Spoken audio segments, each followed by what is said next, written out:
hamma borib ishlashi mumkin. İşonaverishlar, aldash yo'q bu yerda. Pulingizni mana kecha ishladik, mana bugun oldik.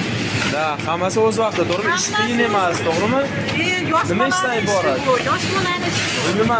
Og'irligi bir 300 gramm bo'lsa kerak-a bularni. Mana qog'ozchasini solyapmiz, korobkaga joylayapmiz. Bo'ldi, Ha, upakovka qilib tikasizlar. Intervyu.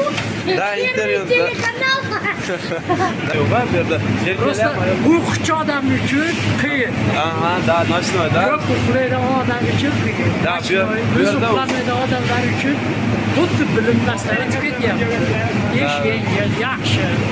Rahmat Zuhriddinga. Rahmat, boylik. Shu orqali ishga joylashyapti. Mana ko'rib turganingdek, musofirda ishni zo'ri bor. Rossiyaning Moskva shahrida 18 yoshdan 50 yoshgacha bo'lgan erkaklar uchun gruzchiklik va upakovщикlik vakansiyasi, smenalik, bezabyom, har hafta rashid, oyligi $1000 dan $2000 Nima deyapti? Video like qarsa, videoga bitta like bosamiz va videoni musofirda ish qidirib yurgan musofir akalarimizga tezda yuborib qo'yamiz. Demak, bugungi ishimiz Rossiyaning Moskva shahrida metro Azyorniyada, mana hozirgi videoda ko'rganingdek, Skalat baza, katta ovqat mahsulotlari, salat mahsulotlari turadigan baza.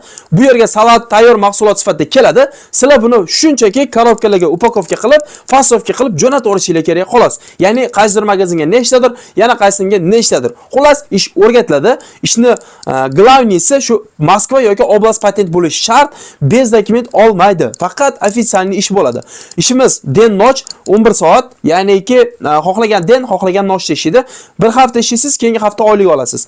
Xo'p, smenasi 3400 dan yotoq registratsiya borib kelish forma bepul bo'lsa, agar yo'q, menda Zuhriddin yotog'im bor, qatnab ishlab kelaveraman, Moskvaning sentrida ekan degan bo'lsangiz, unda sizga 3400 emas, 3800 rubl kuniga yoziladi. Ya'ni 400 rubl bonus sifatida sizga yana har kunlik qo'shib beriladi. Chunki siz yotoqda yotmaysiz, registratsiyani qildirmaysiz.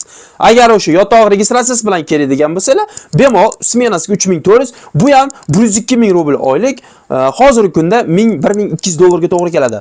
Xo'p, agar mana shu skalatda, mana shu bazada yaxshi ishlab o'zingizni ko'rsatsangiz, bundan ortiq zo'r skalati bor. Albatta o'sha joyga olib boradi, qachonki o'zingizni yaxshi ko'rsatsangiz. Shuning uchun gazini bosib ishlanglar. Mana shu joyda maza qilib ko'karasizlar, chunki ishonchli ruskiy firma puliga aldamaydi. Albatta, kimga mana shu ishimiz qiziq bo'ladigan bo'lsa, pastdagi raqamlarga hozir aloqaga chiqib, videoni tezroq tarqalish uchun kommentda ko'proq o'z fikrlaringizni yozib, like'larni gumburlatib, qizartirib qo'yasizlar degan umiddaman.